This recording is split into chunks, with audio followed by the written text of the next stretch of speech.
अस्सलाम वालेकुम, मेरा नाम डॉक्टर आयशा है और एक बार फिर आपके सामने हाजिर है एक न्यू डिस्कशन के साथ। आज की जो हमारी डिस्कशन है वो थोड़ी सी डिफरेंट है।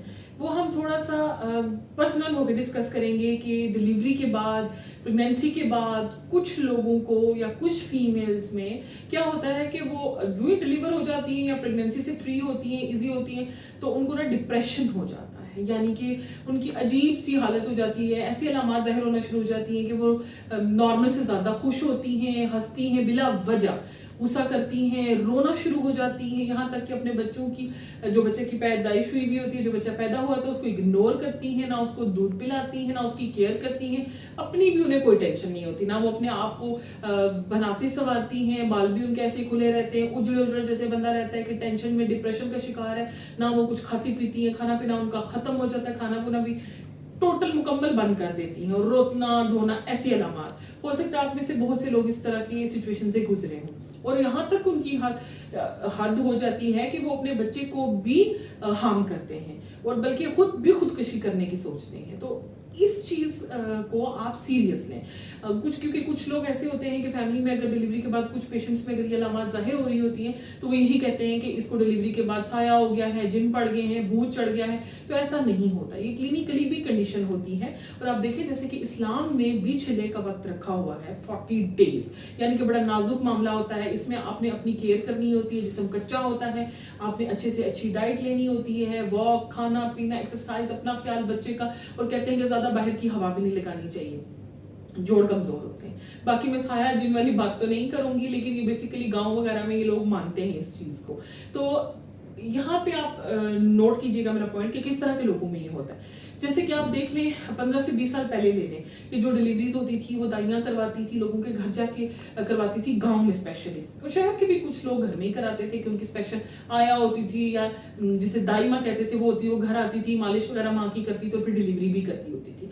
तो उसमें ये होता है कि फौरन से औरतें ना काम में लग जाती थी, फैमिली की इतनी सपोर्ट नहीं होती है, हस्बैंड इतना कोई केयर नहीं करता है, जिसकी वजह से ये अलामत उन औरतों में देखी जाती है। क्योंकि डिलीवरी का फेज ऐसा होता है जिसमें आपको प्रॉपर केयर चाहिए होती है, आप बहुत नाजुक मरहले से गुजर रहे होते हैं, आप इमोशनली भी, फिजिकली भी आपको ना बहुत सपोर्ट हस्बैंड की तरफ से, फैमिली की तरफ चाहिए होती है, केयर की नीड होती है। दैट्स व्हाई वो डिप्रेशन का शिकार हो जाती हैं कि क्योंकि फौरन से उन्हें डिलीवरी के बाद अपना काम, सारी वही रूटीन देखनी पड़ती है, उनको ना रेस्ट मिल पाता है, ना वो बच्चे को प्रॉपर टाइम दे पाती। एक दूसरी चीज आजकल मैं आपको बताऊं कि शहर में एंटीनेटल चेकअप्स के लिए पेशेंट्स अब इतने एजुकेटेड हो गए, कुछ देहात के भी लोग हैं कि वो मंथली अपनी वाइफ के साथ आते हैं, विजिट करते हैं, उनकी कंडीशन के बारे में जानते हैं, उनको पैम्पर्ड करते हैं।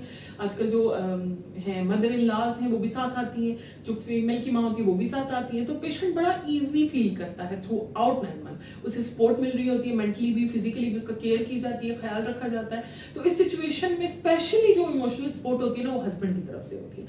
तो काइंडली जिस तरह का भी जो भी पेशेंट इस कंडीशन से गुजर रहा हो तो उसको सीरियस लें, अपने डॉक्टर से कंसल्ट करें। हो सकता है इतनी सिचुएशन खराब हो जाए कि आपको जो साइकेट्रिस्ट की जरूरत पड़ सकती है, साइकोलॉजिकल जो थेरेपी उसकी जरूरत पड़ सकती है, पेशेंट पे परमानेंट इफेक्ट भी हो सकता है। चलिए अब मैं आपको बताऊंगी कि किस तरह के मरीजों में 80 to 90% चांसेस होते हैं कि उसको ये डिप्रेशन जो पोस्टमार्टम यानी डिलीवरी के बाद होना ही है। सबसे पहले जिसकी पुरानी हिस्ट्री हो कि उसकी आईयूडी हुआ है, बच्चे की पेट में अगर डेथ हो गई है, या कोई ऐसा सिचुएशनल क्राइसिस आपकी 9 मंथ की जर्नी में हुआ है कि बेबी ठीक नहीं है, अब नॉर्मल है, एनॉमलस बेबी पैदा हुए हैं, आपकी प्रीवियस हिस्ट्री है, आप कॉन्शियस हैं इस प्रेगनेंसी में, या फिर आपके बेबी में ऐसी कोई बीमारी है कि वो एडमिट है एनआईसीयू में। तो इस तरह की सिचुएशन अगर आपकी होती है ना, तो वो बड़ा नाजुक होता है, आपके सारे हार्मोन्स जो होते हैं वो पीक लेवल पे पहुंचे हुए होते हैं। तो एकदम से जब डिलीवरी होती है ना, बॉडी को रिलैक्स छोड़ते हैं, एकदम जब डाउन आते हैं ना, शट डाउन होते हैं। तो ये इस तरह के मूड स्विंग्स, चेंजेस कि आप ये सारी अलामत आप में जाहिर होती है। दूसरा, जिसकी फैमिली हिस्ट्री हो, यानी कि उसकी फैमिली में उसके जो अम्मी अबू हैं, बहन भाई हैं, उनको डिप्रेशन हो या वो उसके लिए मेडिकेशंस ले रहे हो, तो इस तरह के मरीजों में भी ये चीज देखी जा सकती है। दूसरा कि अगर आप सिंगल पेरेंट हो, अगर आप डाइवोर्स्ड हो या हस्बैंड की डेथ हो गई हो, तो ये 3-4 सिचुएशंस ऐसी हैं जिसमें पेशेंट को 80 to 90% जो कमिंग डिलीवरी होती है उसमें चांसेस होते हैं कि डिप्रेशन का शिकार हो। तो बेहतर यही है कि आप जो हस्बैंड्स हैं सब फीमेल्स के, वो अपनी वाइफ को प्रॉपर टाइम दें, इमोशनली भी सपोर्ट दें, फिजिकली भी उनका ख्याल रखें। और जैसे खाने की, डाइट की, एक्सरसाइज, वॉक, वो जब पूछते हैं, केयर करते हैं तो पेशेंट्स बहुत पैम्पर्ड फील करती हैं और वो इस तरह की सिचुएशन से जाने से उनको जो है गुरेज होता है, मतलब वो नहीं जा पाती हैं और वो इस सिचुएशन पे कंट्रोल पा लेती हैं। तो बेहतर है कि आप ज़्यादा से ज़्यादा, फैमिली को भी मैं रिक्वेस्ट करूँगी और हस्बैंड्स को भी, कि इस बुरी बीमारी डिप्रेशन से अपनी वाइफ को बचाएं। इसी के साथ मुझे इजाजत दें, फिर हाजिर होंगी एक न्यू डिस्कशन के साथ। अपॉइंटमेंट के लिए नंबर स्क्रीन पे चल रहा है, एक दफा फिर कहूंगी और बार बार हर वीडियो में मैं आपसे रिक्वेस्ट करती हूँ कि हमारे चैनल को लाइक और सब्सक्राइब करना ना भूलें। अल्लाह हाफिज।